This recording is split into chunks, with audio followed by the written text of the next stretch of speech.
மத்திய அரசுக்கு போகிற நெருக்கடி கொடுக்குறேன் நான். அந்த நெருக்கடியை தாங்க முடியாமல் மத்திய அரசை தொடர்பு கொண்டு மத்திய அமைச்சர்களை கூப்பிட்டுக்கிட்டு இங்கே இருக்கக்கூடிய சில பிஜேபி போன்ற சில நான் எத்தனையோ சொல்லியிருக்கேன் சமூக விரோதி பிஜேபியில் இருக்கிறான், அதுவும் டீனர் பகுதியை சார்ந்த ஒருவரை கூப்பிட்டுக்கிட்டு வந்து அங்கே ஒரு பெரிய டிரான்சாக்ஷன் நடந்து டெல்லியில் இவரை பிஜேபியில் ஜாயின் பண்ண வச்சு இந்த பிரச்சனையை அந்த ஐடி பிரச்சனை வந்து விடுவிச்சிட்டாரு அந்த மத்திய அமைச்சர். அடுத்தது வந்து இந்த என்ஐஏ பிரச்சனையிலையும் விடுவிச்சிட்டாரு.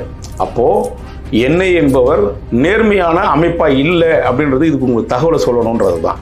இந்த வழக்கு நான் சிபிசிஐடியில் நான் நீதிமன்றத்தை இப்போ நான் அணுகியிருக்கேன். இது என்னை தான் விசாரிக்கப்படணும், இல்லைன்னா சிபிஐ விசாரிக்கணும். ஏன்னா என்ஐ மேலுக்கு நம்பிக்கை போயிடுச்சு. இப்போது கடந்த ஒரு வருஷத்துல எத்தனை ஆவணங்களை இவங்க வந்து அழிச்சிட்டாங்க. இதில் இன்னொரு குறிப்பான விஷயம் சொல்ல போனோம்னா, இந்த கைப்பற்றப்பட்ட பொருட்கள் இருக்கு இல்லையா, கனவு உயர்ந்த துப்பாக்கிகள், கனவு உயர்ந்த வந்து துப்பாக்கி தோட்டாக்கள், கஞ்சா, அபின், அந்த அப்புறம் வந்து மான் தோல், மான், இப்படி போன்ற சம்பவம் உயிரோடு இந்த மான் வந்துன்னு சொன்னார் அந்த காவலர். அப்படியே எல்லாத்தையும் எடுத்துகிட்டு போய் மறைச்சிட்டு ஒரு சிலதை மட்டும் காமிச்சிட்டு விலை உயர்ந்த